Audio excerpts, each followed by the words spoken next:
The Rise of Biohacking, Youth as a Code. Welcome back.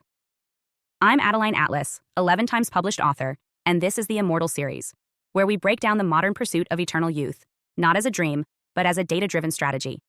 In this video, we're stepping into a cultural revolution that's reshaping the way we think about health, aging, and what it means to be alive. It's called biohacking, and it's not just a trend, it's a movement. At its core, biohacking is the practice of using science, technology, and self-experimentation to optimize the human body. It treats the body like a system of inputs and outputs.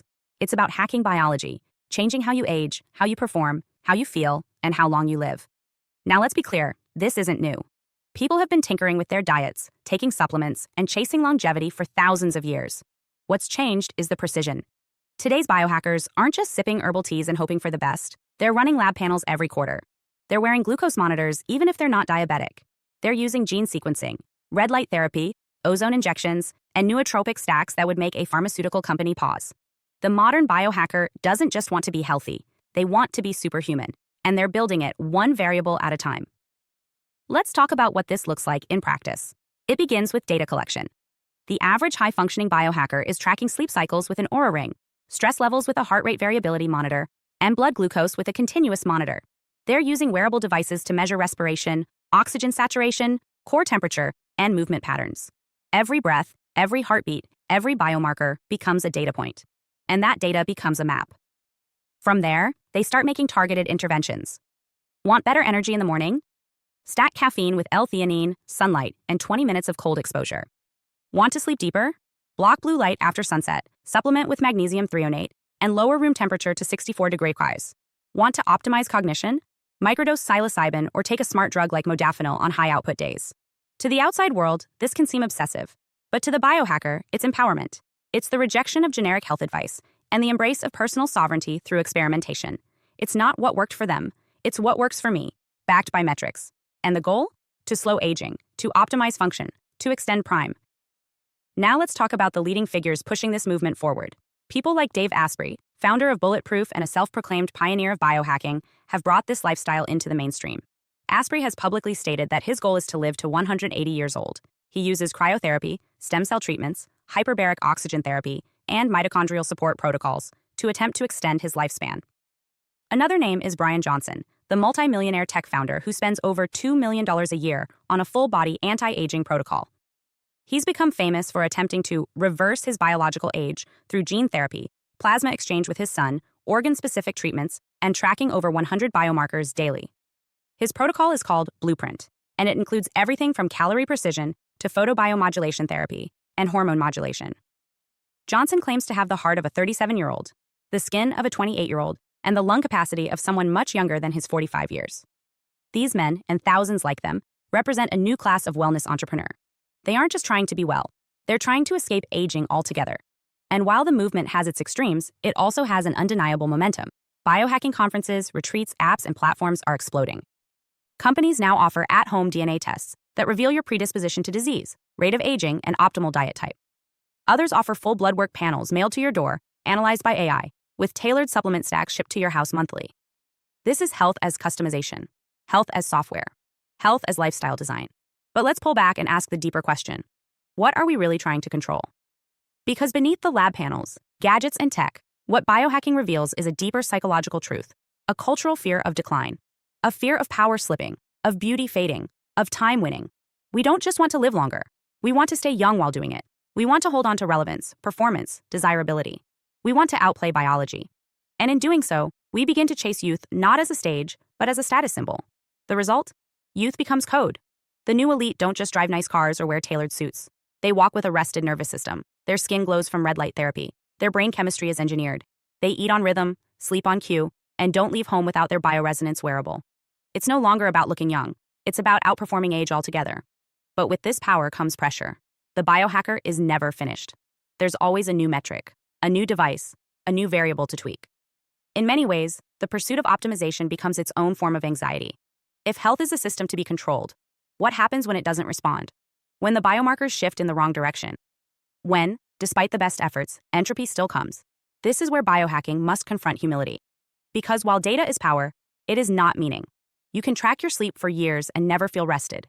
You can measure your glucose to the millisecond and still struggle with clarity. You can take every nootropic on Earth and still feel disconnected from purpose. That's the spiritual glitch.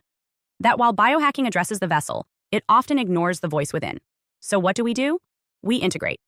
We remember that data is a tool, not a compass. That precision is valuable, but so is intuition. That supplements matter, but so does stillness. That your biological age may say 28, but your soul may be calling for a rest you haven't earned with lab work. The most powerful biohackers aren't the ones who avoid death. They're the ones who make their years count, with intention, creativity, and service. Because longevity without purpose is stagnation. Youth without growth is repetition. Optimization without meaning is just a fancy prison. Here's what's true. The body is hackable. You can lower inflammation. You can reverse biological age. You can improve mitochondria, enhance neuroplasticity, and extend telomeres. But none of it will matter if you don't know what you're living for. So if you're going to pursue biohacking, do it with intention. Don't just track your sleep. Ask why you're not resting. Don't just boost your cognition. Ask what you're creating with that focus. Don't just aim to live longer. Ask how you'll make those extra decades matter. This is where youth becomes something more than skin deep. It becomes soul-aligned, intentionally earned, energetically coherent. That's real power. And ironically, it's the kind of power that makes death less scary, not more. Because when your vitality is rooted in value and your years are built on clarity, you don't need forever. You just need alignment. That's the true upgrade. In the next video, we'll explore what may be the real endgame of the tech elite, uploading the soul. Because if longevity is phase 1, digitization is phase 2. We'll unpack how brain-computer interfaces, synthetic memory, and mind backups are becoming the new frontier in the war against death. Hi, I am Adeline Atlas, 11 times published author, and SOS, School of Soul has a brand new series, the AI and Future Technology series. Look, you know the world is changing, and no, it's not going back to normal. Normal is over, and what's coming next is beyond anything we were prepared for. The School of Soul, AI and Future Technology series includes 319 videos on 1. The Download Society, How Data Has Replaced Destiny. 2. Predictive Future. Your next moves aren't random, they're forecasted. 3. Social Credit Systems. The behavioral economy now governs access. 4. Hive Mind. Synthetic telepathy and collective algorithmic control. 5. Nanobots inside you. Medical, military, and programmable intrusions. 6. Grief Tech. AI-fueled digital resurrection and simulated comfort. 7. Uploading your mind, consciousness transfer, and data-based identity. 8. Deep fakes plus AI clones, the replication of reality and identity theft. 9. Quantum humans, the merger of biology with quantum systems. 10. Digital afterlife, where your data goes when you die. 11. Resurrection science, reviving life through synthetic methods. 12. Immortal science, the end of death as we know it. 13. Longevity science, gene editing, anti-aging, and bio-upgrades. 14. Designer babies, engineered perfection before birth. 15. Artificial wombs, birth decoupled from the female body. 16. 3D printing, printing organs, limbs, and even humans. 17. The humanoid era, the rise of synthetic beings among us. 18. Legacy humans, the slow phase-out of unmodified analog people. 19. Smart cities, algorithmic environments that watch and decide. 20. Cloud-based societies, citizenship without borders or bodies. 21. Hackable humans, emotion, memory, and behavior under code. 22. Biometric scanning, your body is your password and your prison. 23. Sex tech, intimacy reprogrammed by machines. 24. Extinction of gender, fluidity, deletion, and design of identity. Every topic is fully explored with real-world technologies, patents, case studies, ethical analysis, and future forecasts. These aren't someday discussions. This is already happening.